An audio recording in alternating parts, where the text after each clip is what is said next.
up a dive. Feel the vibe, get ready to ignite.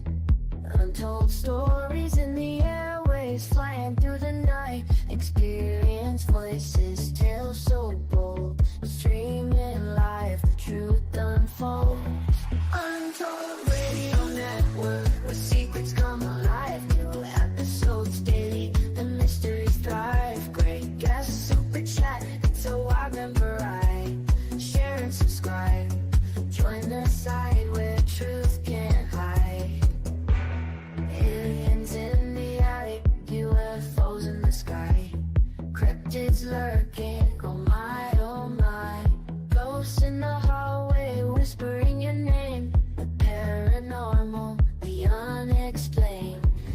Become a VIP, get the inside scoop. Unlock the mysteries, be part of the group. Live streaming stories, they're talking to you. Super chats buzzing, join the crew. Untold Radio Network, where secrets come alive. New episodes daily, the mysteries thrive. Great guests, super chat, it's a wild member ride. Share and subscribe, join the side where truth can hide. So if you've got the guts and you want to explore, tune into the untold, it's what you're looking for. From aliens to ghosts and all that's unseen. Untold Radio Network, where the world's mysteries convene.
Good morning, monsters, and welcome to this week's episode of Monsters on the Edge here on the Untold Radio Network. I am your host, Barnaby Jones from Cryptids, Anomalies, and the Paranormal Society. We are live in studio today.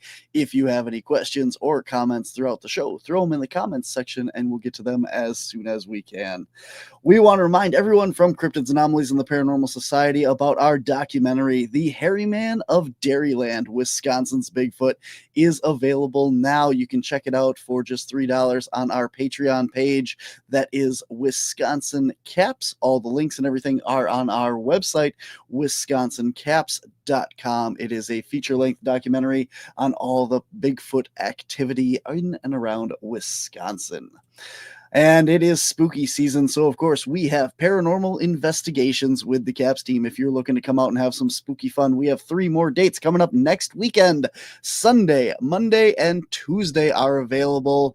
They are at one of Wisconsin's premier haunted establishments, Bean Snappers. It is a haunted gentleman's club, and of course it will be closed when you come there, but there's still a lot of fun and stuff to be had. A lot of activity in this over 100-year-old building and all kinds of cool stuff to be done there.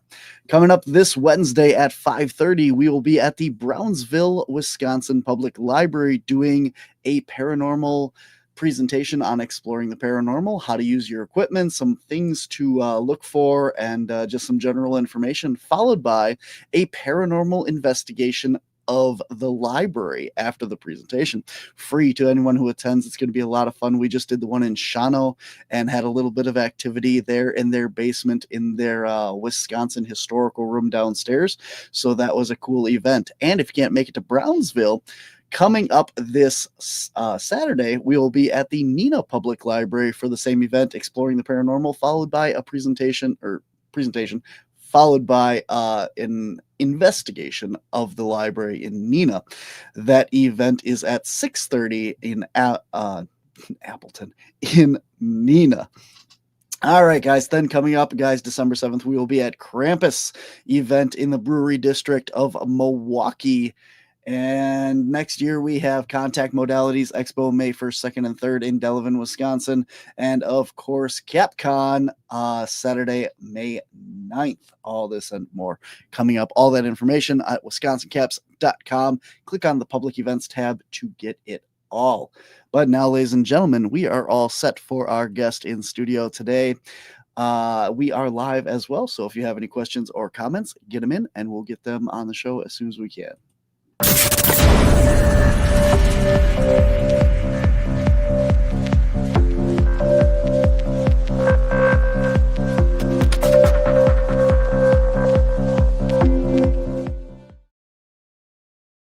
Our guest today is Dale Boswell. He is from Phenix City, Alabama. He is a professional country music singer, songwriter turned Bigfoot researcher. In 2007, Dale wrote and recorded a powerful tribute in honor of our fallen heroes.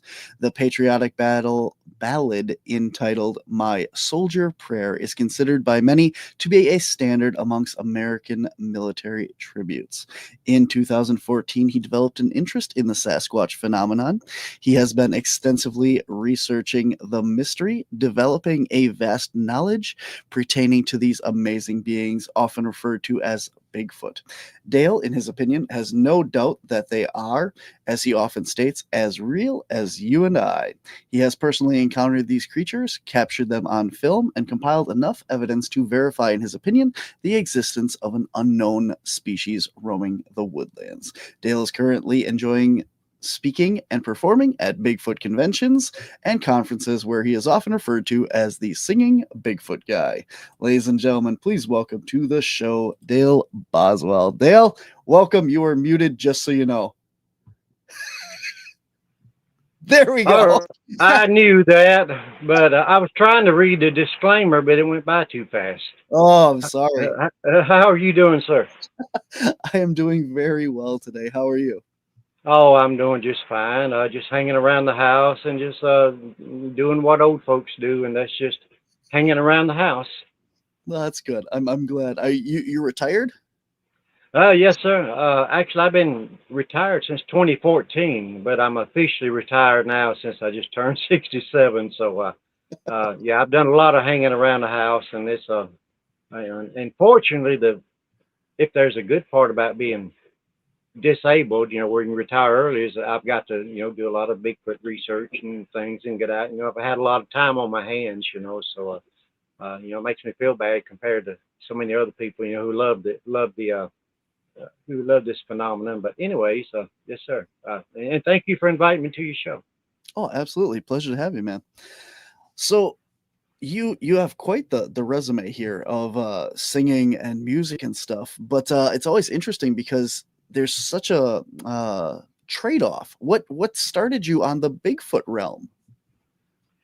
Well, I've been performing since 1985 until I retired. And when I retired is in 2011 when I had some surgery. I've got degenerative disc disease.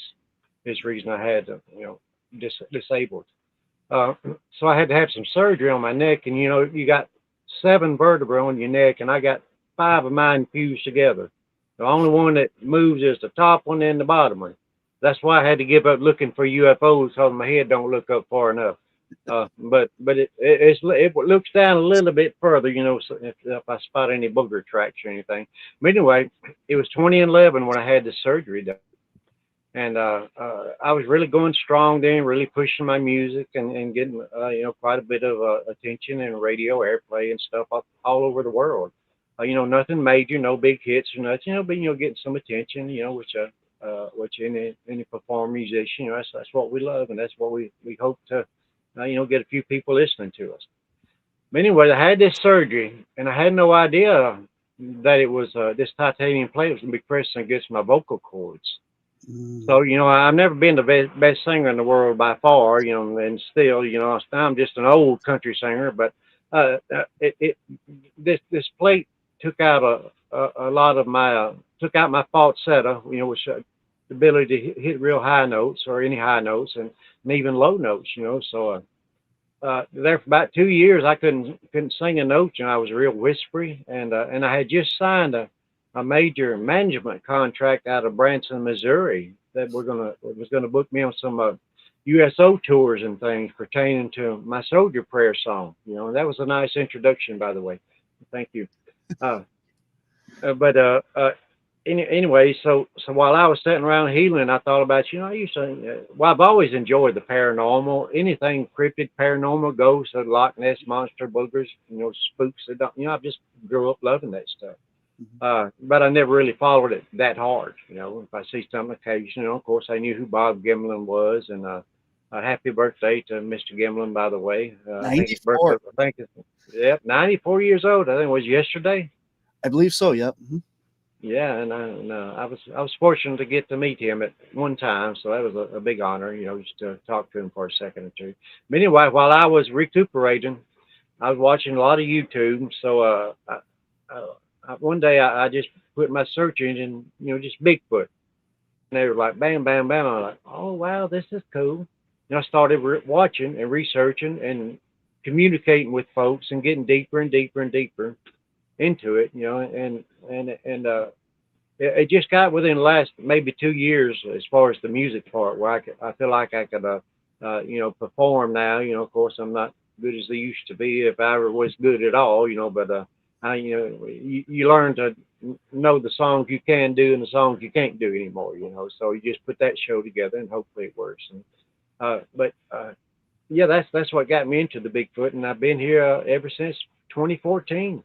Going strong, going strong. Yeah. That's awesome. So, did this kind of start from your first encounter then, or were you going, because I know your encounter was right in your backyard. So It was. did It was. you Go ahead. did you I'm sorry, I want to get to that, but I want to know, did you start looking like because of your backyard, or were you going to different locations prior to that? Oh, absolutely. I was like everybody else. I figured Bigfoot was everywhere except here in Yeah. Phenix City, Alabama. So I've been, from here, to, Cocoa Beach, Florida, with hanging out with Stacy Brown, my good buddy, who we're going to see at our convention coming up. And I've been out to New Mexico with people like, the great, Brenda Harris, doing some boogering with her, and just, up in Tennessee, everywhere but here, around my backyard, until the July of 2014. That all changed. Awesome. So let's roll into that. We got a couple pictures, and we also have the video of that as well. If you want to pull those up, they're all set. So well, what happened in 2014 July? I don't think I sent you the link to this particular video, but it was an interview I did with my daughter right after this incident happened, which led me to search in my own backyard.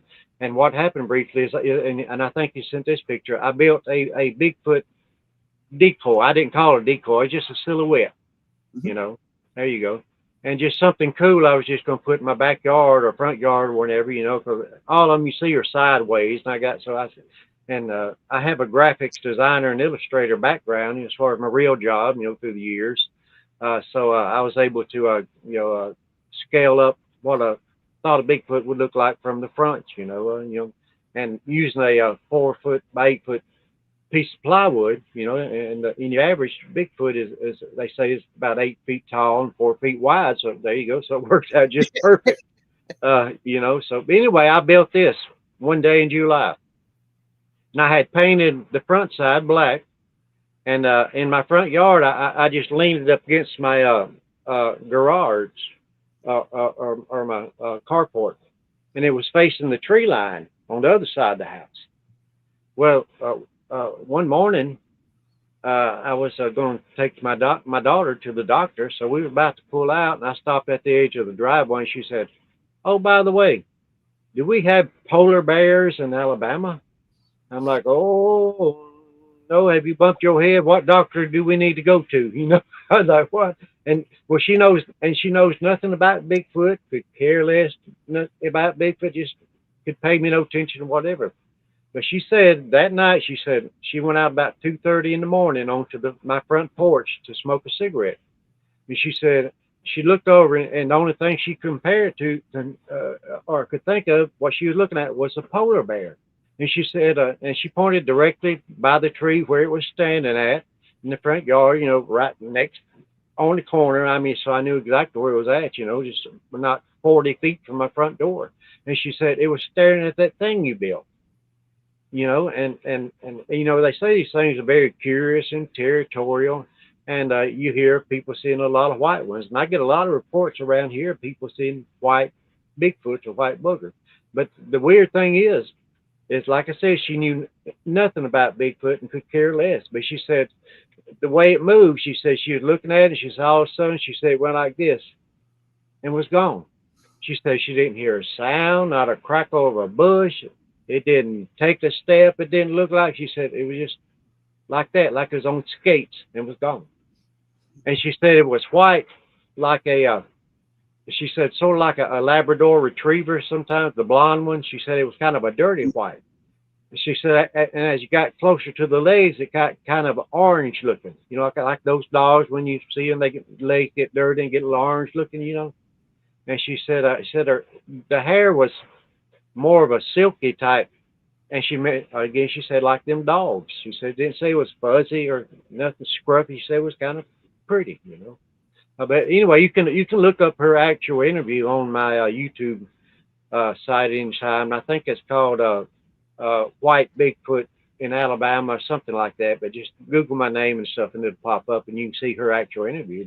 But it was that particular day, that night, when I got back from the doctor, when I started walking around my woods, around my house. I live out in the country, and I started seeing tree structures, and my wife was, of course, she was into it too, and still is. And she started pointing out things. She said, "Look," she said, "there's one of them asterisk looking things, or, and a little deep. Is that one of them crosses or them X's, and tree bends?" And it was just like everywhere. And I'm like, God, it's like a Bigfoot playground back here. And so, fortunately, to end the story, a lot of people travel for miles, which is fun. And I got a trip coming up actually Thursday that's going to be a lot of fun up in the Muscle Shoals area of Alabama. But it's I'm fortunate, so if I want to go boogering, I just go out in my pajamas and sit in my backyard and grab my cameras, and I sit there a lot of times and just watch, just the wildlife passing through at night, whether it's a raccoon or a deer or pig or whatever, but I've been really researching the subject of Bigfoot ever since that day, and like I said, I've been retired disabled, so I really had a lot of time on my hands to study it a lot. There's a lot I don't know, but if I could remember everything I've read and looked at and studied, I could speak on more, and I could probably say more 3-syllable words. That's right. Yeah. So when you've kind of described this a little bit 2 different ways there. So was it more of a blondish color or more of a white color? Well, more of a blondish, but she said when you think of a polar bear, you think of that type white, somewhere in between that and a blondish color, And most people I've talked to that have seen them, they kind of said the same thing. They wouldn't bright white like a polar bear, but they were, like a white dog or a white cat, or I got 2 white cats, and they were probably like that. I don't know. That's interesting. I was gonna say you do hear, like you said, you do hear some a lot of reports about white or like the orangish kind of orangutan color, but more of a blonde like a retriever dog. You don't hear too many sightings like that coloring. So well, actually, in Alabama, and you can look this up and see more about sighting, but it's called the Alabama white thing, THANG. Not thing, white thing. You know, and that's what they've kind of named the white ones, you know, and like I said, I don't know why they're white or particularly why white would be a good color for hiding in the woods. I ain't figured that out, you know, but you know, I'm just going on what people said. Like say my daughter, you know, I take her word for 100%. And she hadn't talked about it since. She could care less, you know. I'm like, you saw something that a lot of people spend years and years hoping to see, you know, with their own eyes, and you don't even care. She said, well, yeah, it was cool. It was cool. I'm like, well, all right, yeah, but yeah, Was was she more excited to have seen a polar bear before she kind of turned over to the big? I, I think she'd been real excited if it was a polar bear, and yeah, I would have been moving up a little further north than I am, or south one, you know. I'm not sure, but I, I'm not scared of any boogers, but I've researched polar bears, you know, and I don't want to be around any of those critters, you know. That's insane. I mean, you talk about like most people think of cryptids. They think of, Bigfoot and Dogman, Loch Ness, stuff like that. But the definition of cryptid is basically any animal where it doesn't belong. So if you had a polar bear on your property, I mean, that's even cooler because how many reports of polar bear down in Alabama? How cool, you know. Get everybody out It looking is. like, Yeah, I actually, well, you know, like I said, I take my cameras out there, and I think I filmed a bear one night, which bears have been seen in our area, but they're very rare. They're north of us and south of us. They're just if you see one, it's kind of like passing through. Mhm. But you know, I'd like to see one in person. I've never seen a bear in person, like a bear person. I don't know the correct word, but besides the zoo, you know, but just from a distance. But I think I caught one on camera though, but I don't think it was a polar bear. no, no, they're pretty big. I actually wonder, like, I know a lot of the zoos have like upright standing dioramas or whatever of the different bears and stuff and height Yeah, comparison. I wonder how a polar bear would actually size up against one of those. I want to say they get like 10 to 12 feet on their hind legs.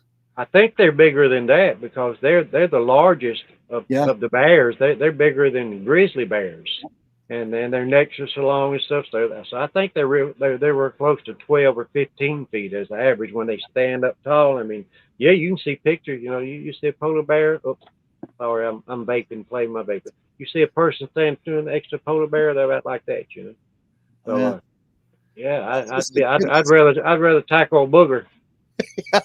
probably. Yeah, probably. They seem to be a little bit less aggressive than some of the bear encounters, especially if you got one in Alabama. So Absolutely, that's true. it's a little Uh, out of season. So uh, awesome.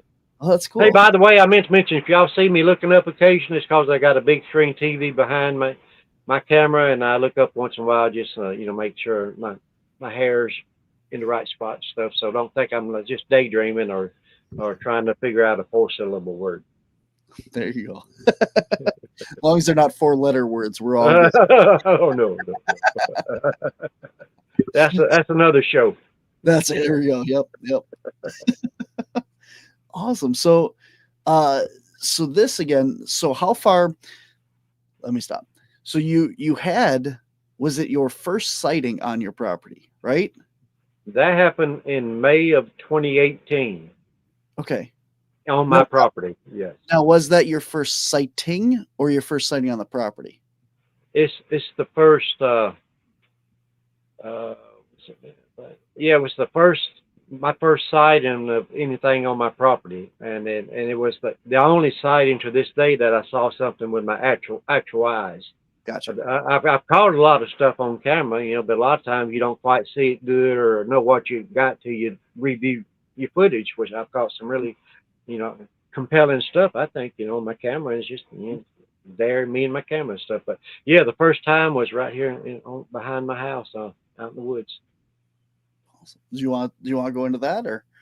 Yeah, yeah, and actually, I did send you one video Yep.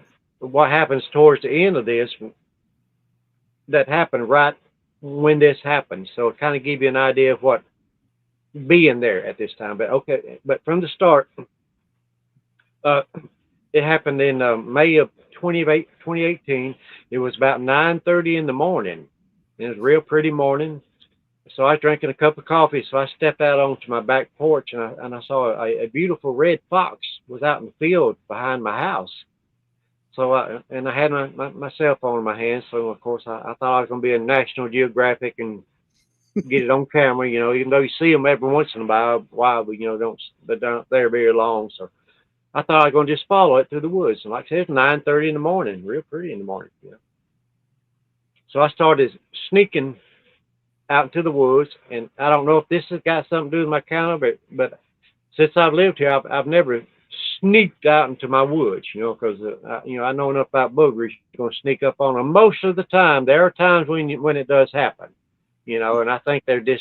I'll tell you this story in a little bit, but it does happen. But you know, I wasn't thinking of that. But this particular time, I was sneaking, so I was following this red foot. Oh, I like to say a four-letter word. Then, a red fox.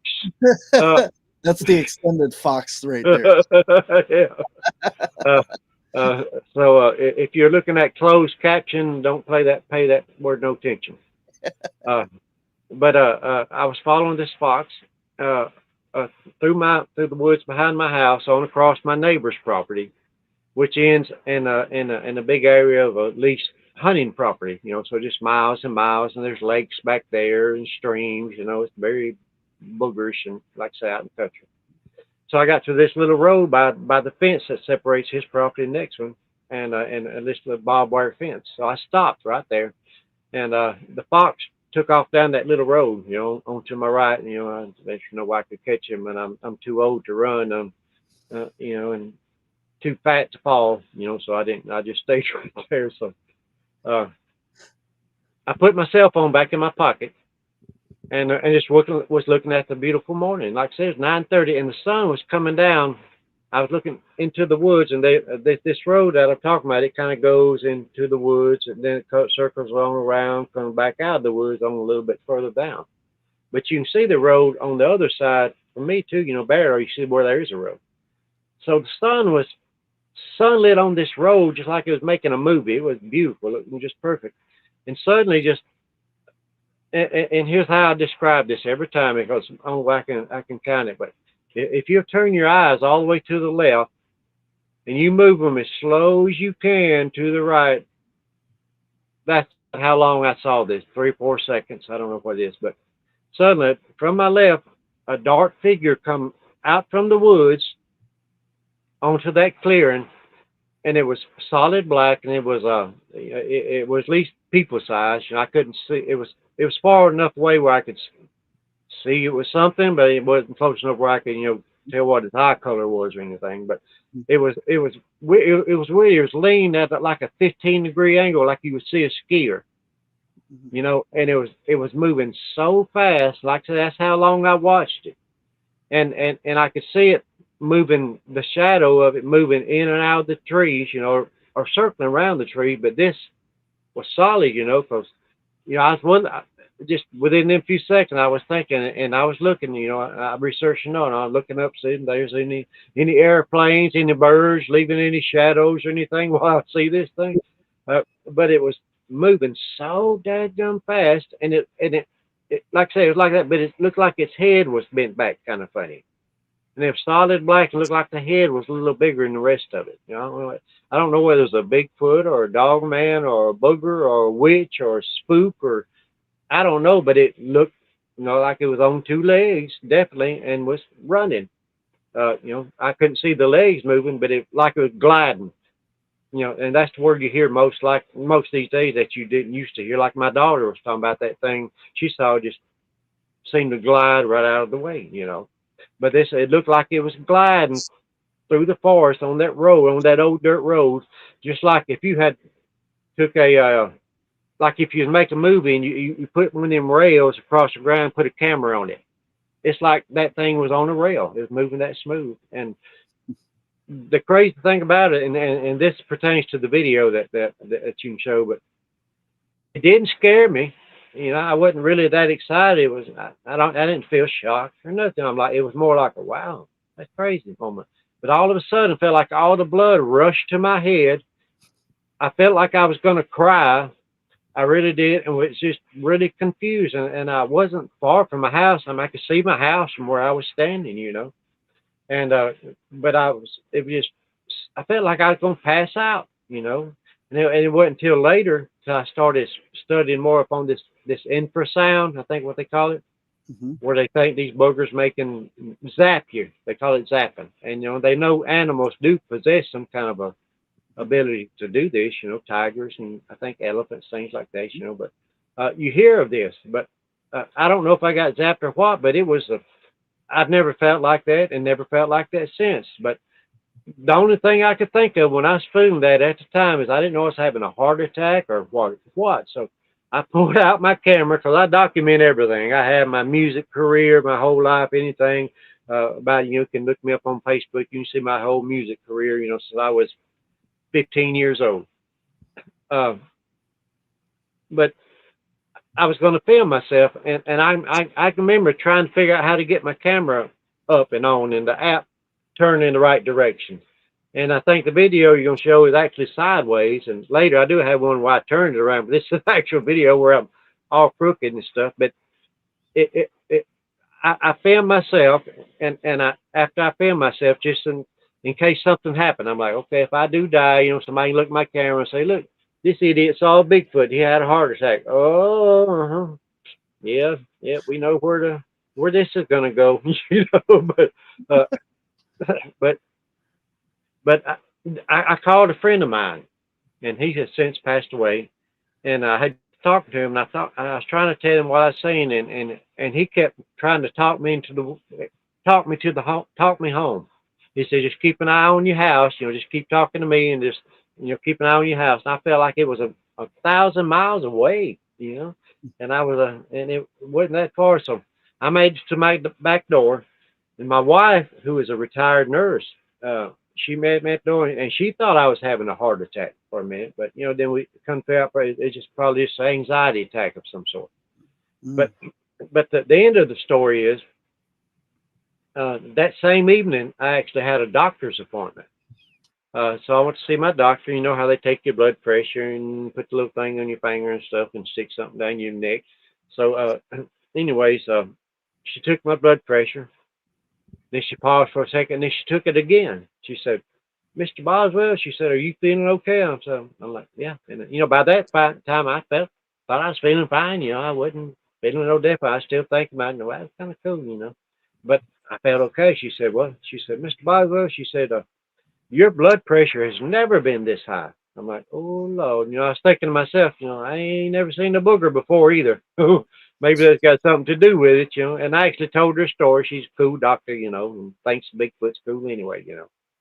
So I was hoping, you know, this didn't go on my medical records, you know, because I don't know how that's going to work out. But anyway, that was the first time I actually saw anything with my own eyes and started researching and paying attention to my backyard. And I call it Boogerville, by the way. I got a private big Facebook page, and I call it Boogerville. You know, it's just a private page. Ain't many members on there, but if you look me up, and you can get on there and see a lot of the stuff that I've posted just from around the house, and my personal evidence, or proof of evidence, as I call it. It's the difference in evidence and proof of evidence. Yeah, I can tell you about that. But anyway, go ahead and show this video before I get sidetracked. This was me right after I saw this booger. So it's crooked, so don't turn your phone because it'll be more crooked. Just watch it like it is. All right, here we go. Hello, this is Dale Boswell. Today's date is January the 2nd, 2019. On May the 2nd, 2018, I come out here to what I call my Boogerville area, right there. My house is back that way. Anyways, I had come out on my front porch, and I saw a pretty red fox that was going through the woods back in through there. So I thought I was going to just follow it and film it with my camera. So I had my camera out, and I was sneaking, kind of following it through the woods, and I lost it. Somewhere back in there, it went down here, and see this fence area. Well, I stopped right here. I put my phone back in my pocket. I turned and looked that direction, and then I turned and looked this direction. And if you can see, if you can see, I'm not sure if my camera's pointing in the right direction, but if you see that ridge right there, I saw a tall bipedal black figure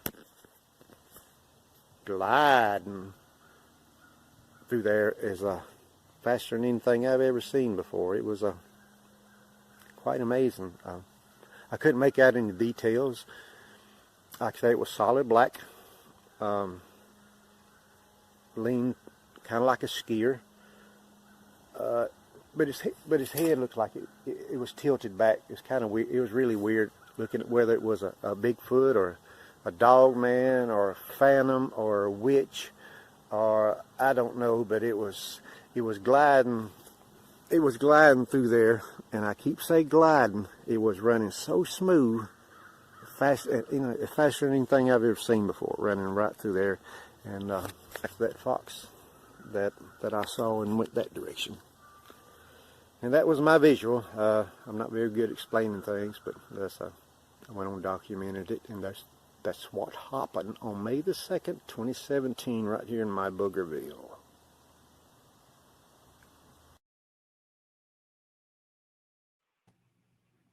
You were muted. I saw you were trying to talk back there.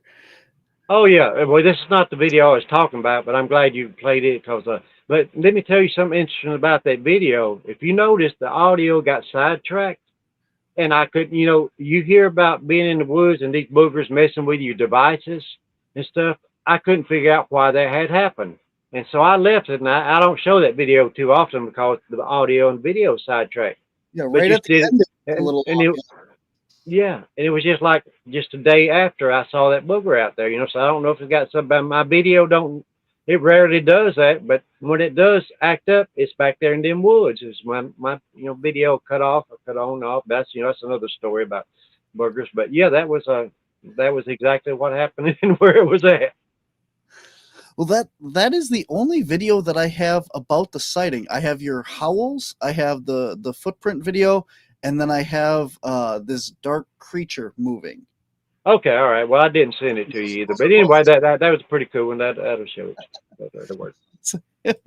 Well, I apologize. That's what we got. So Yeah, I probably looked at it and thought I sent it to you, and I had one of them short-term memory things.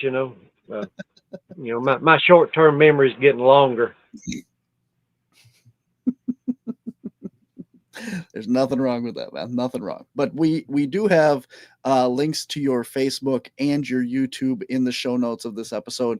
So anybody that would like to see the video or all of your videos can go click the link there and follow over there and see them as well. So, and Right. those of you that don't know, we are on YouTube as well. So if you didn't get to watch that video or any of the other clips or something, head on over there. And we are live as well currently right now on October 20th. So if you're watching this right at this very moment, we are here. So if you have any questions, throw them in the comment section. But Live with Barnaby Jones. Yes, sir, buddy. We're having a good time. Hey, also my YouTube site, you can see a lot of my music stuff there and the interviews and a lot of stuff like that too. So you can get the whole idea in the picture and the Bigfoot, But yeah, y'all check that out. So what you want to talk about now? I would love to talk about you have this like GIF that you sent me of this creature up in the trees. Yeah, that's just okay. Yeah, that was I don't show that too often, but This yeah. one's very interesting. So I would like to hear and show this one. So Okay. Let me tell you the background right quick. And I've actually got a 3-minute video. And like I said, I never show this because I didn't get that good of footage. And about what you see about the best I got. But if you think and just gave away, but if you're thinking something swinging from a tree, that's pretty damn quick, And I think that whole action part was like 3 to 4 seconds long. Mm-hmm. So I kind of jiffed it where you can slowed it down a little bit. But anyway, this happened about 5:30 in the afternoon out in Boogerville behind my backyard, and I've got this kind of a gazebo type thing built, with a little roof on it that's up off the ground that I'll go out there and sit on at night, and in case it rains, I'm covered. And I play my cameras and a little table to set my iced tea and a bologna, a bowl of bologna pudding and a sardine sandwich or something. Anyways, I was out there and Now you laugh, but I am a uh, very weird person, and I am very intrigued by bologna pudding right now, and that is something that I would enjoy, I think. so, so don't poo-poo the bologna pudding. it might be pretty good, I'll tell you Yeah, what. I think Uh, so. but anyway, like I say, it was 5:30 in the evening, and now I rarely tell this story, like I say, so I appreciate the opportunity. And if anybody wants to see all the footage, you can go to my website and see this. I think it's called a baby Bigfoot or baby booger in the trees or something. But 5:30 in the afternoon, I just had bought a brand new camera, and I was looking at the features, and I swear this is the craziest dink I ever heard. I was going to check out the video part of it, the camera part. So I swear I pulled up the video app, and I was just record a random video just to see what it looked like, my feet or my cats, whatever. And like I said, I'm sitting up there in the woods, and about the time my finger is this far from the record button, I hear the biggest crash in the woods beside my house. So I got the arm, it's in this hand, so I turn my body this way. And you can't see my torso, but I'm actually facing that way, so everything turns. My torso turns this way because I can't turn my neck anyway because of my Wolverine, uh, you equipment in there, my titanium. But anyway, I heard this big awful crash, and I saw just out of the corner of my eye something looked like it moved up. And the first thing I thought was looked like a limb went down and flat back up. And of course, I was still trying to figure out what would hell that. But here is the researcher guy I am. Hear people complain, well, why didn't you keep filming? You hear that so many times, and I understand, like why you do, why you don't. But for some reason, that hit my head, and I know exactly what I'm looking at as far as I heard all that noise. It was right at the edge of my neighbor's yard. I mean, right the trees, right at the edge. It wasn't like it's deep in the woods. It's right, like 15 feet from the side of his house. Out in the woods. So I turned in this way, and here I am about to pass out because of my torso is running out of blood, and I'm facing that way, and I just keep the camera there for almost 3 minutes. And I don't see anything else. I don't hear anything else. So during this 3 minutes, here's another thing people say: why didn't you walk towards it? I grab my camera, and you see me turning. As I turn, I almost fall down, and I crawl down out of my booger hut. I call it my booger hut, and stumble out to the woods there where I saw this, and I'm filming up in the tree and on the ground and behind it, and I don't see anything any different. So later I go back and of course look at my footage, and way in the back, and you can see this is what I zoomed in. You see something, you see something move like this, real fast. But first, in the actual footage, you hear all that crashing, just a big old crash. Then this thing moves, but I don't see what crashed. So I'm just theorizing it was maybe a mama Bigfoot out there, and baby Bigfoot was playing or something. But where you can see it at was a tree that's very noticeable in that yard. It's got a big Y in it like this. So I was able to actually go to that tree and measure the best I could that Y and how far off the ground this thing looked like it was. And as best I could figure, this thing was at least 4 feet tall or 4 feet long. And I've showed a lot of people before I even talked about it. And I said, what does this look like to you? Everybody say, a monkey? I'm like, we don't got monkeys in Alabama, so reckon what else that could be, But that's what everybody I look at to research. It looks like a primate, even though some really credible researchers. But it's very, very quick, and it don't last long. But let me know what you think. Yeah, it took me a second to see what I was looking at, and then as soon as I zoned in on it, I was like, "Oh yeah, look at that! It looks like a gibbon, kind of, but yeah, it's like very, very black right there in the center. why would you have right in the center? Yeah, and you see it swing its bottom half across, or it looks like it. I know it's not a raccoon. I got cats and raccoons and all that stuff, but yeah, there you go. See, don't it look like you got little legs swinging across there? Yeah, it looks like a head, and then like an arm, and then you can kind of see like 2 legs to it. Yeah, it looks like the arms reaching up for the limb above his head, But But and like I said, my camera was right there the whole time. So where the heck did it go? Because something is definitely there, you know. But like I said, go to my YouTube site and look at it. Maybe you can figure it out. But I filmed for 3 minutes, whatever that is, you know. Here's my theory though. If we got a theory, my theory is, and again from researching and what people tell me, I think, like I said, I had my camera there right on it, and you'll see in the 3 minute video, my camera when I turned this way to get out of my booger hut and onto the ground, I think that's when they was watching me, and I think that's when they took off and on their little roller skates or whatever it is they do and glide. And I think they were gone. That's my only theory of how something could disappear that quick and me not see it. Now, I want to be clear on this here. So you heard the sound and turned to film where the sound came from. Exactly. And this was in the trees above where the sound came from. Right. Exactly. Just right beside it. Right. The trees that you see to the left, right in that area, is where I heard all the loud part. So I don't know. I've looked at it and I've looked at frame by frame. And being a graphics designer, I can analyze stuff pretty good and go in and adjust contrast, brightness, and enhance and do all that kind of stuff to dig out as much detail as you can.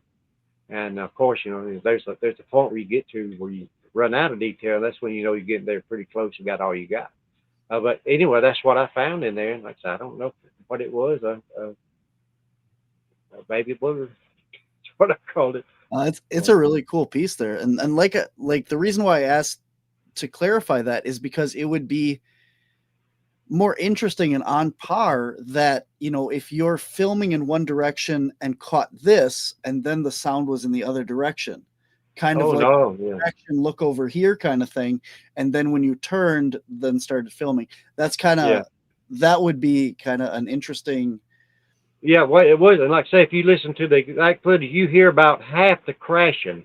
Because it's a big old crash. And like I say, I was about to hit the button when it crashed. So you hear me coming into the crash when I hear it, like, then I turn, that quick. So I'm hearing it before I even record. And that's what caught my attention, to look in that direction, just see why, it could have been anything coming through there. It could have been my neighbor falling over the bushes. I don't know. But, that's what I caught, and see that Y up above where you sit in the daylight. Right here. That's the Y part of the tree that is so obvious. So I could actually, go right to where it looked like it was swinging into, or swinging from. I don't know, but right there beside it. No, that is a cool piece right there. That is really cool.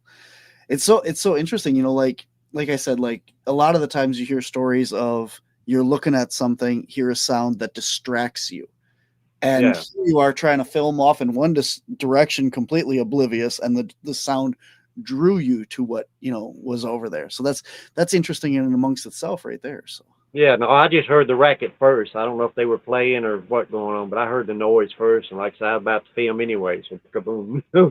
So that was but yeah, you're right. A lot of people do hear stuff like that, and get ready, or they're filming and they hear something. I've caught some things when I was filming something else, of course. But that was very interesting. Oh, cool. Well, I want to talk to you. We're getting kind of towards the end of here, and I want to get in. What do you think? Like, what have you learned on your property? So this is interesting because now we have what seems like 3 distinct creatures on or around your property. You got the juvenile, you got the large black one that you saw, and then your daughter saw this white blonde one. So you presumably have at least 3 there. At least.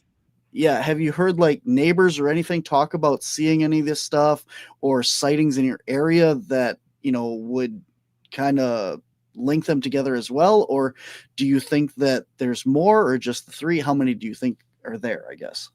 I don't know. My neighbor, he passed away recently. But he was pretty interested in just hearing me talk about Bigfoot. He never researched or anything, so he would watch the woods and he would see what he thought he might have saw something, or see some trees that are out of place or whatever, and just say, "Is that anything over there?" But as far as really narrowing anything down, I've had friends a dear friend of mine named by the name of Terry Allen, who's a great researcher, and I'll be seeing him in a couple of days. But he come to my house and spent a weekend, and he caught some great footage of a Bigfoot. Kind of looks like the one I described, black running out from a tree from behind my house. And I didn't send you that one, but I can send it to you and you can look at it later. But if you're talking about numbers, I think the video you're going to show next is this was actually filmed in 2018. For some reason, that it was very active in 2018, or that's when I just started looking real hard and seeing stuff. You know, that's probably what it was. You know, but I caught so much stuff in 2018 and some stuff since then. But a lot of it's 2018. And so that helps me, you know, say no, that wasn't AI. You know, so it helps me pass that point a little bit, anyways. Yes. But this one I think you're going to show next, and if you got time, let me tell you. And I'd like to get the audio in there with Ken, because that's very compelling audio that people need to hear. And I played it everywhere I go, and a lot of people play it. But this video, one night about 12 o'clock in the evening, maybe 1 o'clock in the morning, somewhere in that area, I was sitting at my kitchen table, had my window open, and I heard the office howling, or like something being killed outside. Someone was screaming, not late light, but it's a howl type, a bellowing type sound. So I didn't know what it was. So of course I grabbed my camera and I grabbed my flashlight. Well, I had an old Sony handy camera, you know, real video camera, not cell phones, real video phone, and my flashlight.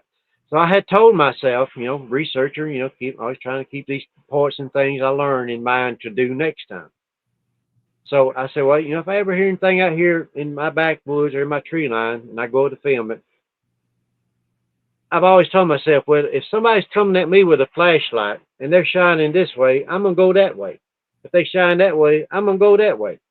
So what I did is I cut my video camera on first, and I had my camera as I walked out the back door, and I could hear that screaming. And you can look up this whole video and see everything also, not just the clip you're about to see.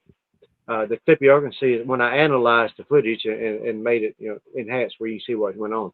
But anyway, I walked out there, and the crazy thing is, as much as you're going to see, is I didn't see nothing with my own eyes through the camera except what I thought was a mist, kind of in the woods, and I didn't pay that much attention. You know, I was hearing that screaming, hollering on. So what I did, when I got out there and I had my camera on, I hit my flashlight and I went, and just done a quick pan all the way across my tree line.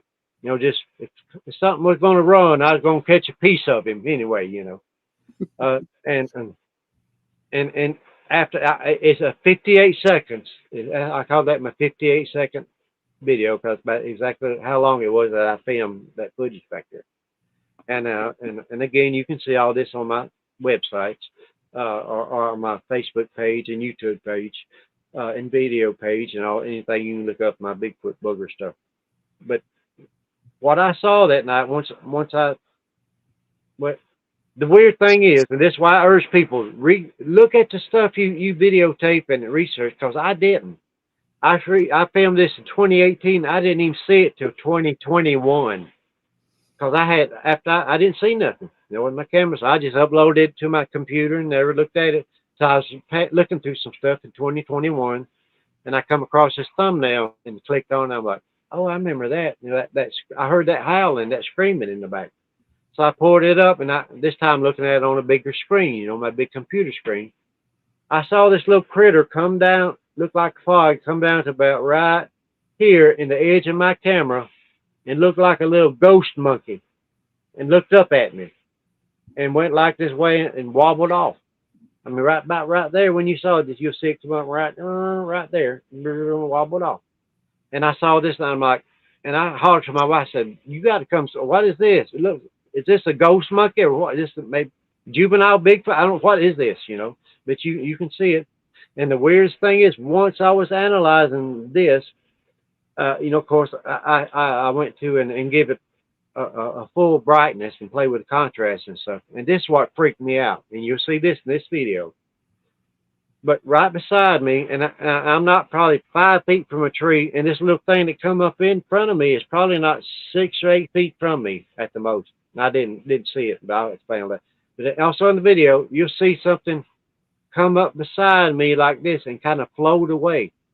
And what you'll see a tree, there's a tree in the background, 2 trees, and you'll see this train come up and block these trees and float away. It looks like it's floating. It looks like a gorilla.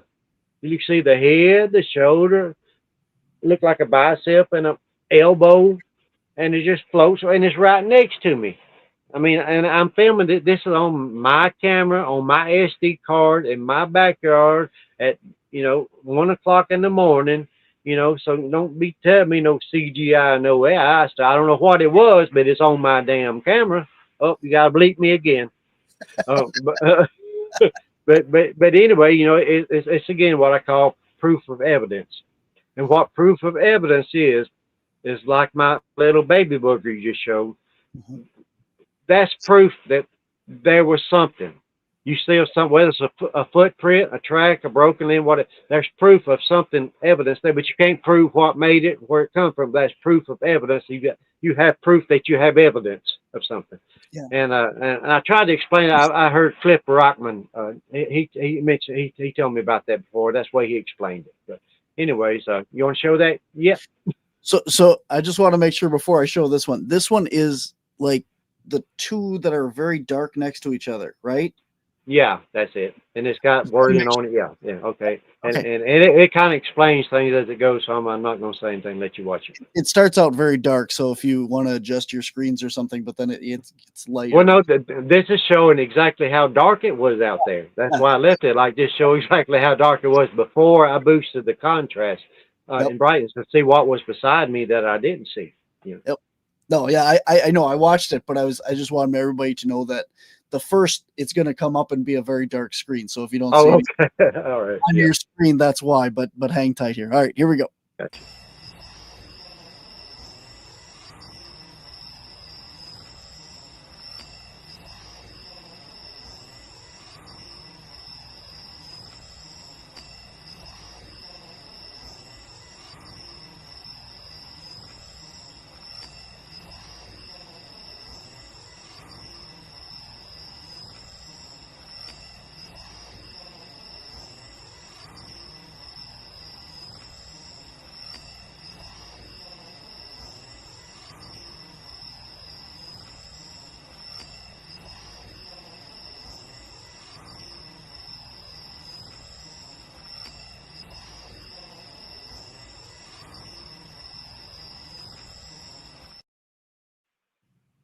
Yeah. I did not notice the face one until after watching it this time. I see what looks like shoulders and a head that come at you on what would be everyone's left side of the screen there. Right. That one right away.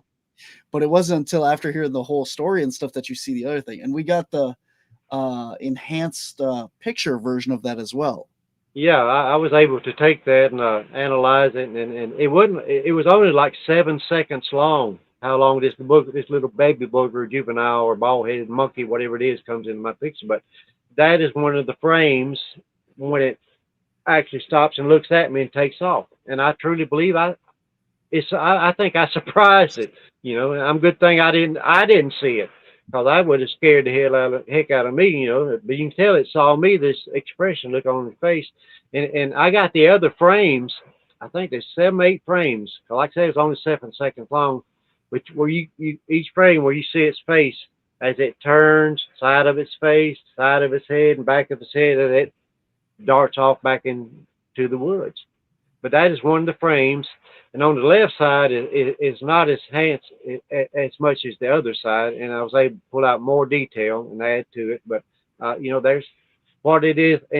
Now the fogginess behind it is what I think, and my theory is its hair. And its hair, why it looks like it's fog coming through the woods, the mist. You always hear of these things camouflaging. Mm-hmm. You can call it.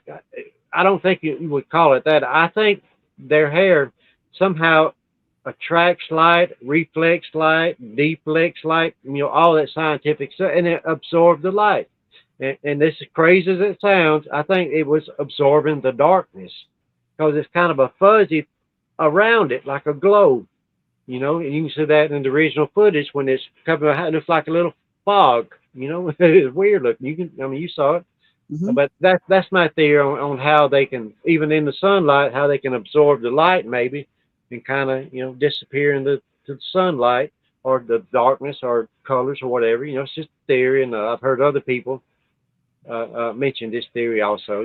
Some prominent researchers and stuff. But yeah, that's in my opinion, that's what or one baby booger looks like. You can see how wide his mouth is, Hmm. and the weird thing to me is how its eyebrow seems to connect to its ear on one side. I don't know how that works, or if it's just making a weird face, or one ear went up and the other one didn't, like if an animal was surprised or something. I wish I had panned down just a little bit further, but I didn't. Like I said, I didn't see anything. All I did was pan across the woods and was hearing that screaming out there. Uh, but I wonder in your video, the ear and the eyebrow thing might be, and even the halo kind of around it is possibly like a motion blur, where it's moving and low resolution. I don't know. I wouldn't know, but and I do say every time I do an interview and do this stuff, I beg people to take my original footage and analyze it, break it down, video by analyze and tear it down to frame by frame, slow it down, speed it up, tear it apart like I did, and see what you come up with. This is what I saw, what I come up with. So I would love somebody else to analyze the entire video, because let me tell you this, and you're talking about multiple creatures. This is going to end this story. But in this 58-second film, and I don't show much of the footage because it wasn't as good as this footage. In that footage, towards the end of the 58 seconds, where I'm panning all the way to my left, I caught a critter back there, and I think it was a dog man, because you catch his profile, and it looked to me like a coyote, like a cartoon coyote, but his face was glimmering in like a flashlight, just barely caught it before I turned the other side. Again, if I'd have panned a little further, but it's like it turned to the side, and you see a hand come across the front of a tree. And I say it's a hand because you count 5 fingernails that are glowing in the dark like fireflies chasing each other. And it's kind of a dark on where it turns in front of a tree, and its face, you see the side of it, looks like a face to me, and darts off back towards them woods, wherever what is I'm hearing screaming back there. And it's not that good of footage, but you can see something there, whatever it is. And it's actually, again, it's beside a tree. It's beside a tree that I know exactly where it's at, and I walked out to it, and my wife stood next to it, and you could see this thing where its hand come across, looked like it was waist high to it, but it would have hit me in the face, where it stands. So I kind of tell you whatever it was, how big it was. And also when I pan all the way back to, y'all, like I say, y'all gonna think I'm a nut, but go look at the footage and see what you see. But all the way back to the right, there's 2 sets of eye shine in 2 separate places that look like they're looking at me going towards that. So here's my theory. Whatever that screaming and bellowing was, and some people told me it was a deer in distress. I don't know that much about stuff like that. But in the original video, you can hear it. And I think in that video, you can actually hear the screaming in the background. But I think for some reason, like I said, a bunch of cryptids all of a sudden was going towards that thing in the back of my woods. That's the only theory I can come up with, So but the potential dog man is at the same video as what we just watched. exactly. Well, that's just a clip from the video. Right. Yeah. Yeah, but it's in that same original video. You can look it up. It's called the 58-second video, and it shows the entire thing. And actually, I have got some segments. You can say it says, "Is this a dog man?" And I actually did break it down. I just don't show it a whole lot, but you can actually see that on there. And there's footage where you can see the hand comes across, look like fingernail, not claws, look like fingernails. And I don't. And where the part you just saw, the thing coming up beside me, that would look more like your standard Bigfoot, as far as the head and the shoulder and elbows and stuff. So maybe they run together. You know, if this was either a dog man or an ugly Bigfoot, you know, owned that car, I don't know. But and the thing about the thing coming up beside me, this is what scared me. Talking about family groups. See, you seen where it was, where I had it come up right beside me. I could have reached out and touched it, whatever it was, and it was totally silent because you hear the audio on it. But I'm just wondering, and just another again theory that you think of how close they run in families, and there's always at least one or two, three or four around if you see one. I'm just wondering if I had actually seen this little juvenile that come up in my camera out there and reached out towards it. I just wonder if this this thing would have took my head off, you know, and I'd have been a statistic by now. Because apparently this was a small one, a juvenile or a baby or a midget, monkey, Bigfoot, I don't know. But this thing was, they were real close to it, and this one was in front of me, and this one was apparently just well, it was in front of me, but just in between me and it. Because you can see it becomes in between me and the trees, it floats away. You know, dang if I know. I hope somebody figures it out soon, but all I can show you is what I caught on camera. But Okay, so with that footage, that was with your Sony camera, you said? yeah, it was old Sony handy camera. You know, Like the I ones got you it kind of set pull right out? over there. Yeah, yeah. It was like I think I bought it in 2010 or 2011. Yeah, and then, you know, it's on the SD card. You know, and back then I would upload everything to my computer and look at it later, or what if I wanted to do, or just save it, whatever. So I had that night I uploaded whatever I had filmed that day in my computer and never looked at it again for 3 years. Then I saw that. You know. I have a lot of footage like that, unfortunately, but Oh, it taught me a lesson. And so how, another piece of footage you see took him back for the same thing. We filmed something. My friend filmed Terry Allen. We didn't even see it till he got home, was analyzing the footage. But you see a booger behind a tree peeking out and you see it takes off this way. And it's good footage too. But I'll send that to you. interesting. So okay, well, we have a question here, and I've kind of put it off for a little while, so I want to jump onto this one here for you. NW Native Tracker would like to know: have you tried to track where they sit on your property, or have you come across any of those paths? No, one time I found one footprint. I might have sent that to you. I Yep, I think do have one that. footprint. That's the only, you know, in Alabama and Georgia, this part of the country, it's hard to find a footprint because to start with, these things, they're smart enough not to leave a footprint if they can help it. You know, you just got, if we can figure that out, sure, they're figuring that out. But one time, and the picture he's showing, this happened again in 2018. It was in my front yard, just right next to the road, between between the road in front of my house and my a little upgrade, you know, where it goes up the bank to my yard. And this was an ant bed that was just right near the tree line going into the woods after you jump off the road beside my house. And I was looking for my cat, so I happened to walk back there and I saw this. And my theory is I think a booger come across the road or was in the ditch beside the road and come up 8 or 10 feet, jump in the bank, and 1 foot landed in that ant bed by accident.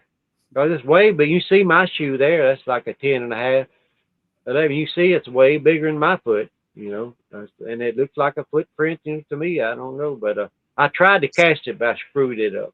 It was my first time, but that's as close as I've ever come to any trying to track them or even finding any kind of, you know, that I thought, well, okay, that could be a print. They're just hard to find, you know, around here. So do you, kind of going back to his question there, do you think that, do they live near you? Like, do you have a lot of, like, a body of water on your property or near your property that they'd be staying in that area, or are they just passing through? What are your thoughts on where they're located for, like, the majority of the time?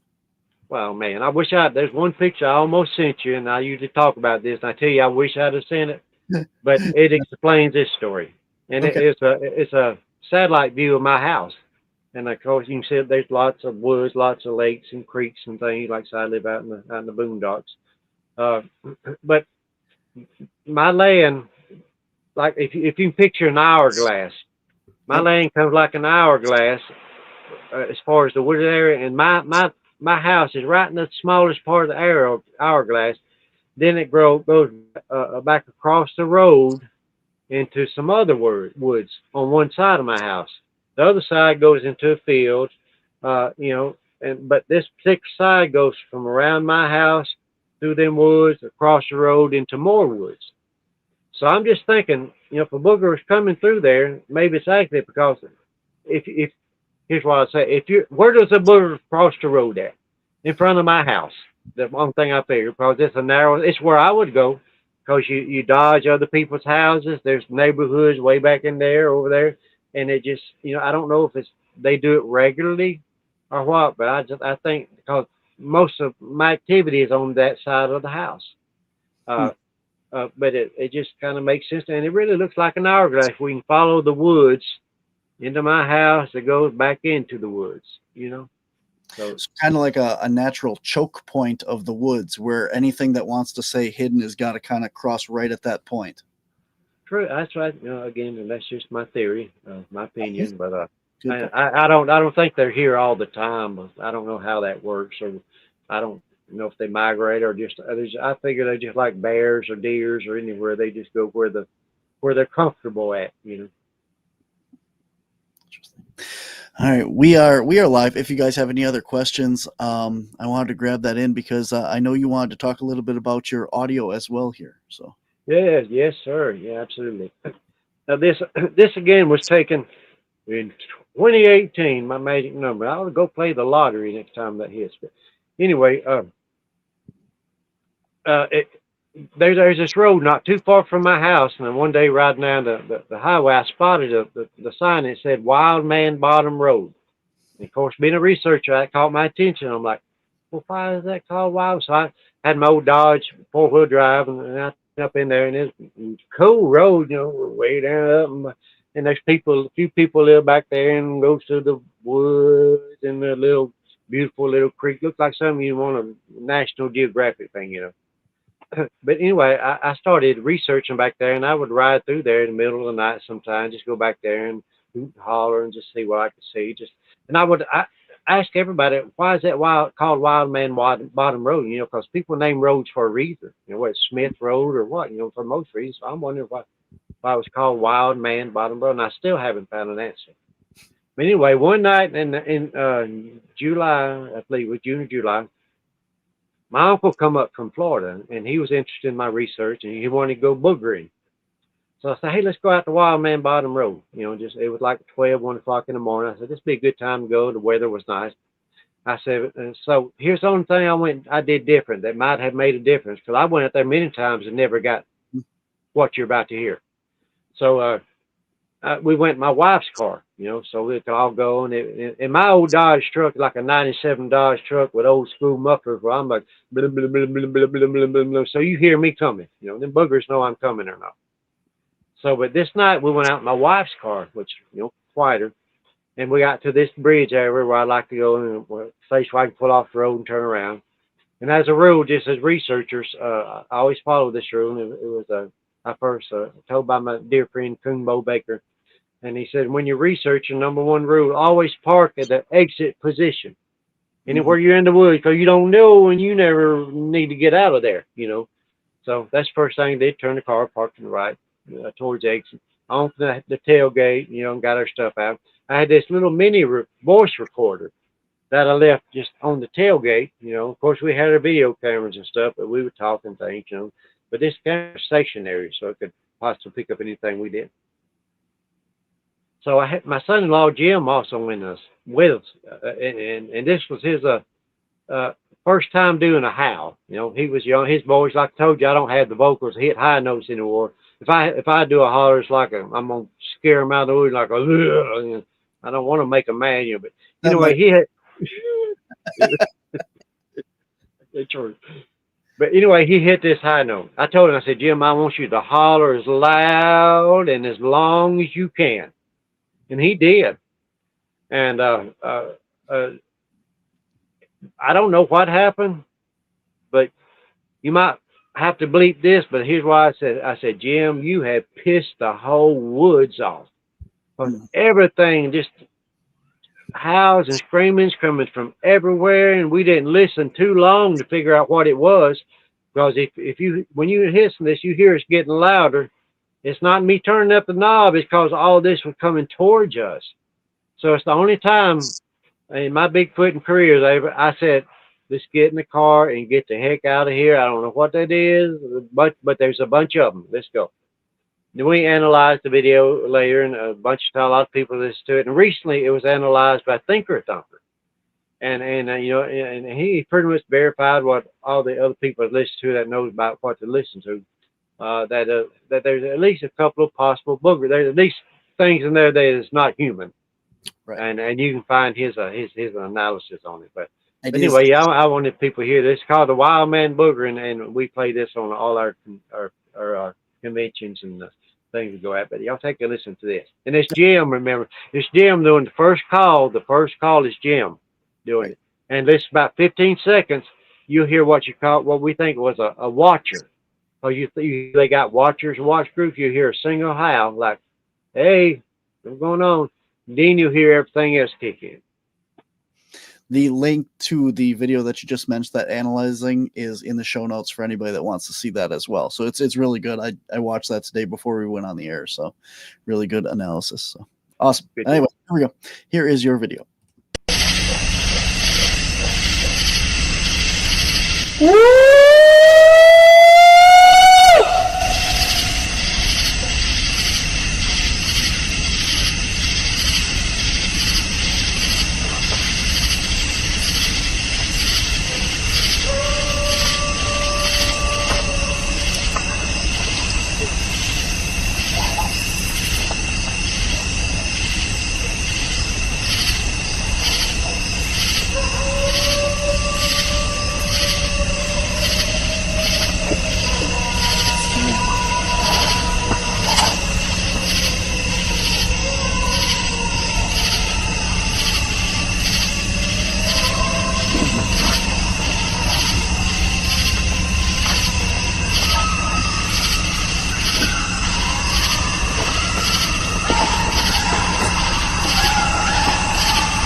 Jesus.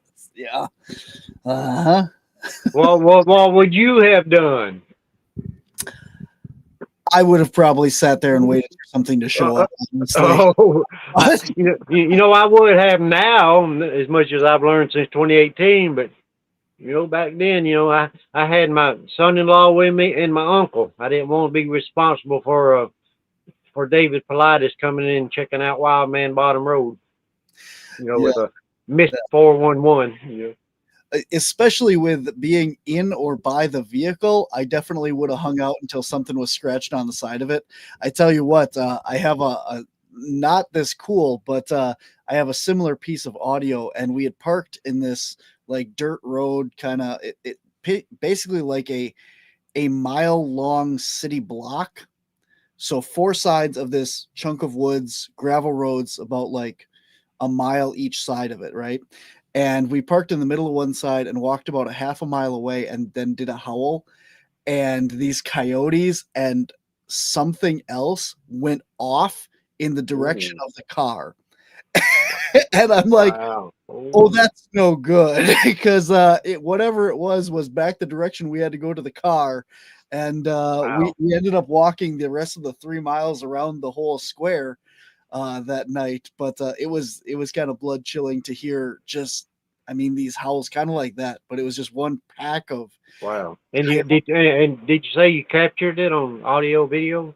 Yeah, this is the really cool thing. And why I know it Oh. was coming by the car is because where we were on the corner of this like huge city block, we got a little bit of it on our audios, but we heard it really loud in person. But I left an audio recorder like you did as well on my vehicle. And when I went back and reviewed it, it is loud and clear on that audio. So it's on our Mountain Wisconsin on our YouTube channel that you can go the first mountain episode, and you can hear the audio there. So Yeah. Well, that's a good idea, and it's a good tip for researchers. It always, even paranormal researchers got one anyway. Always little mic, for catching EVPs and all that stuff. But it's always good to have one, because even though you're filming with your cameras or whatever, you're going to make noise. And if you got some stationary, something you can isolate. So good job. I will send that to me. I want to hear it. Okay, sure. We'll do. Yeah, and we did like an audio analysis kind of like that as well. And it's just kind of, there is coyote. It is a group of coyotes in ours, but there's something else that the first one, like yours, something the coyote kicks off, and then other things kind of join in, and it's like, really, I believe they run together or hang out, whatever. I mean, why wouldn't? If you're living in the woods, why ain't you going to hang out together? They're not like people, I wouldn't think, oh, that's from the coyote clan, we don't like y'all. No, it's like, hey, y'all know where any deer's at? No possums, anybody leaving any scraps in the backyard, anything, so that's why I think this, you hear all of it. And actually, I think it was exactly the week before that, me and some friends went out to that same spot on Wildman Bottom Road. And I think this is my website, but I've never advertised a whole lot because this one's is pretty strong. But I captured pretty much the same thing the week before on the opposite side of the road where this was at. We was like facing the right side of the road when this scream went out of the creek. This one he did on this side. And I had a friend with me, and you can hear him saying, hey, this ain't coyotes. And I had a girl with us. She's like, nope, let's go. But it was similar to that too. But that's the only time since I've been going out there that I've caught anything worth listening to checking out. That's why I tell people, don't expect something. It's like fishing. Sometimes you're gonna get a bite, and sometimes you ain't. I was interesting. Like it's about a 12-minute video, the Thinker Thunker video, that the analyzing that you have out there for this, and it's really interesting. If you're interested in audio and stuff, go check it out. Like I said, I did put the link to that in the show notes. And one thing that I want to point out on that is, in my research, I've done the spectrum graph of the audios, like what he's done. And the one thing that I've noticed in what I would consider potential Bigfoot audios is, you notice when your nephew, or what was he? My son-in-law. Son-in-law, there. Okay. Yeah, Jim. Yeah, there you go. When he does the call, you see arcs of his audio that go up through the different levels, right? You know what I mean? And even with the coyote, you see the low frequency down here, and then in higher frequencies you see very similar arcs of the same sound, but it's coming through on different levels, like different frequencies of that same audio. But when you get what I would consider actual the Bigfoot calls, you don't have that. Another thing, since you know how to analyze this, and I don't tell this to many folks, but I can look at that stuff also. Probably not near as good as you can, but look at this on that particular audio. And as much as I listen to it, if you listen to the insects in the background, the insect noise, the crickets and stuff, when Jim makes his howl, they stay about the same level. But 20 seconds later, when that first howl comes down, it's like all the insects go, uh-oh. They quieten down. And not many people caught that, but I thought that, Jim didn't scare him at all.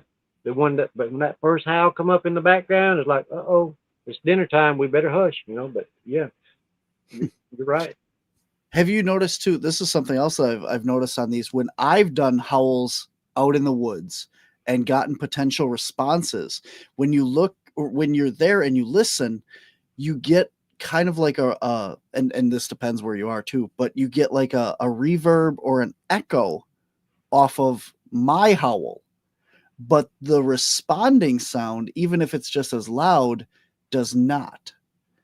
So if the Bigfoot creatures and stuff, their howls, I haven't gotten the same echo to the pitch and tone that you hear when you do a call or a human would.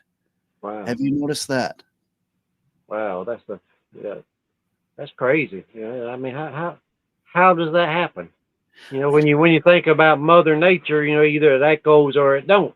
How does it do with you but don't with that? either sound does or it don't. It's just there's so much we don't know about these. They're supernatural. That's the word I use. I don't care what you call it. They do things like superheroes can do, and and anybody you talk to that you credible and have seen things. They're like the Flash. They're Superman and they're the Hulk, all put together in little Wolverine. I wonder if it has something to do, like we talked earlier again about like the infrasound, and I wonder if that frequency, that lower vibrational frequency, doesn't emit the tones that come back as an echo. It absorbs it more with the infrasound. It penetrates the substrate and stuff, so it doesn't have the reverb effect that our higher tone, higher pitched voices do. Wow, that's very possible. It sound to me like you're describing what it's like in a recording studio, but yeah, you're exactly right. I don't know how they can turn up the echo and turn it down. I don't know, but yeah, it may have some of that infrasound. That's got to be connected. I know we've done a couple experiments. We heard a weird sound come back, like a scream kind of, and I tried to recreate it, and every time that I did it, coming from the same direction, what I would think is about the same distance, mine would have this echo effect, and the other calls and stuff didn't. So I don't know. And we have it on recording and stuff. You can hear the original call. We kind of talk over it a little bit, but it's just a crisp like bah. But then mine goes like bah. When it's got this more of a, I don't know, echo to it, and it's just weird that the voices do different things. I don't know. I cannot wrap around my brain how, like I say, I grew up playing music and in music studios and things, and listening, intently to music, and I cannot figure out how anything can do that. How, when you're all in the same, right there, how does that happen? I don't know. This is a good point here. Native Tracker brings up as well. In that Thinker Thunker video, he shows like dog howls, coyote howls, wolf howls, human, cat howls and stuff, and they all kind of have a looping motion to them and an oscillation to the sounds. And the potential Bigfoot sounds that he shows on there are straight flat lines of vocal. They don't fluctuate at all in the thing. And Native Tracker here says flat sound lines are present in Bigfoot howls because they cycle their breath while screaming. And this is something we've heard kind of as well, that they have this lung capacity to roll these sounds and stuff instead of just the pitch of the up and down. I wonder if that has something to do with it too. It's no telling. I've often wondered if you can get as crazy. Maybe they have two sets of lungs. Who knows what they're made of? But there's their vocal cords, and but something is it's a natural thing they're doing. So, but yeah, I think we need to do more research on that. Me and you need to hook up on this. There we go. Lee Warner says, like a duck, no echo. And I've heard, I don't know if that's true or just an old wives' tale, but yeah, ducks' quacks don't echo. I think that is somehow true. When you think about it, but I've never heard a Bigfoot quack. Yeah, I don't know. Not in a cave or nothing. So make it put him in a cave. That's a really bad joke. That theaters, you've performed a lot and stuff, and that if you stand on a stage and project your voice, the theater is built to kind of bounce the sound off and everything, and you get kind of like this echo effect in there. But if you put a pigeon on the stage, it doesn't do that. And of course, that's because when you do it, it echoes, but acoustics. Oh, that's very interesting. A pigeon, a coo. Coo. It's a joke. Acoustics. I'm gonna have to use that word, acoustic. I like it. I'm gonna play an acoustic song for you right here. And here you go. I'll be right back there. It's called it's one from the Birds called and inspirational song called "I Fly Away." There you go. All right, man. We are at an hour and a half now here. I know you got some Wow. stuff you wanted to keep in. I don't want to keep you. We're having a great time here, but I do want to give you an opportunity. We got a lot more stuff that we could go through. We'll have to have you back on again and chat more. But I do want to give you Absolutely. I do want to give you an opportunity to promote some stuff here. So you have a presentation coming up here. You want to tell everybody about that? Yes, sir. This actually next year, March the 6th and 7th, going to be here not far from my home, actually, in Seal, Alabama, which is just right outside of Phenix City. You know how that works. But it's going to be in an old, and you would love this place, an old historic courthouse. Been Oh, here, and it's known to be paranormal. And it's going to be for 2 nights. And actually, one of these nights, one of our guest speakers is my good buddy Stacy Brown, who I you know know is very into paranormal. He's going to take some people out or investigate the courthouse one of them nights. I'm not sure which night it is, but I know you would like that part. But we're going to have it's on the 7th, on the 8th actually. We're going to have speakers there. We'll have Kumbo Baker's going to be there, M.K. Davis, Stacy Brown, Tyler Howland, uh, Black Rock's going to be there, and just so many people. My group, the Squatch Seekers of the South, is what we call it. And we're going to just kind of speak as a group this time. But on the night before, we're going to have a meet and greet, for anybody who wants to show up and hang out and have a spaghetti dinner. And I'll be there with a full piece band or 4 or 5 piece band, and I'll be doing a little over the supper dinner table entertaining, picking and grinning a little bit. So that's gonna be a lot of fun. Uh, then we had the conference the next day, but it's March next year, and y'all tune in. Y'all be seeing the advertisements for it coming up. It's gonna be a lot of fun, and actually, if you tuned in now this evening at 7 o'clock, we're going to be on again on the Squatch Seekers of the South, our little podcast we're doing. So y'all tune in for that. But that's the only thing I've got coming up right now exactly that I can pinpoint. Besides some private parties and things coming up. But hey, I've enjoyed talking to you, man. absolutely. Do you want to talk about your book? Well, yeah. Well, it seems. I mean, Yeah. books are easy to write. They're just hard to finish. Yeah. I've been working on this one. I think I'm about, well, that's cool. Something cool will happen, or I find out something different. Like, well, I need to change that or add this or that. But I've been working for a while, and being in the music business, I've had the opportunity to meet a lot of people and some cool adventures. I'm by Mhm. far not the best singer or songwriter in the world, but I put it this: I've always been able to surround myself with the best, some of the best singers and pickers and best people.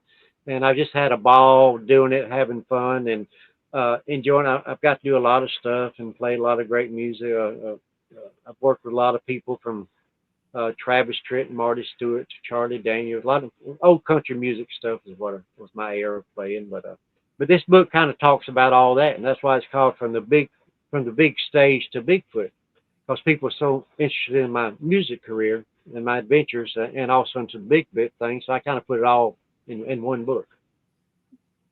Is this out or are you still working on it? I'm still working on it.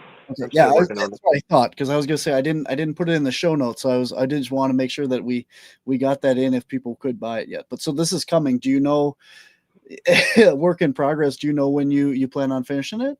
I'm hoping to have it out sometime at least by this time next year, because I'm doing a little bit more touring this year. I've done quite a bit of conventions and did some things in Tennessee and the Alabama Bigfoot Festival. And I've got a couple booked for next year, including the Alabama Bigfoot Festival, which is the big one in Anniston every year. But I'm going to slow down and uh, uh, concentrate on just on the book towards the end of the year and put as much in there as I can. But I've got the cover ready, or basically maybe it may change a little bit. But this is being a graphics designer and illustrator. This will be close to the cover, and this is also what I take with me on my personal appearances. And it's got a backside that's more description and black and white photos stuff. And I give it out to people as kind of a souvenir. It's 6 by 9, about the size of the book, 6 by 9 inches. So I gave it away and I autograph it for people and stuff like that. So anyway, I'm working on it, and I'll sure let you know when I get it out. Definitely, we will definitely have you back as well to chat about that. Sounds great. That sounds like, such a cool career and so many awesome people you've met and done, and it's definitely going to be a good read to hear all about it. So I hope so. I'm not going to tell all the behind the stage stories, but yeah, there's some interesting stuff in there that that I probably mentioned to other people. Just not a lot of it, public, but ain't nothing bad, cool stuff about Grand Ole Opry stars I've hung out with, some of the cool stories they've told me and things, and like let me give you an instance. Merle Haggard, he was my idol when I grew up, one of my first heroes, and and I finally finally got to meet him and work with him as I was gonna in the say, promotion end of some of the shows. Yeah, there you go. Yeah, Yeah, that's I was gonna say you sent me that as well. So yeah. Oh yeah, that's kind of a cool picture. It was in Georgia, and I was walking Merle back to his bus, and the sunlight was just right down on us, and I thought that's just a cool picture, just especially as he had passed away, and his famous song of Silver Wing, where it goes, "Silver wing shining in the sunlight," and the way it's kind of shining in the sunlight there is a cool picture. But he was my idol. But here's what Merle told me.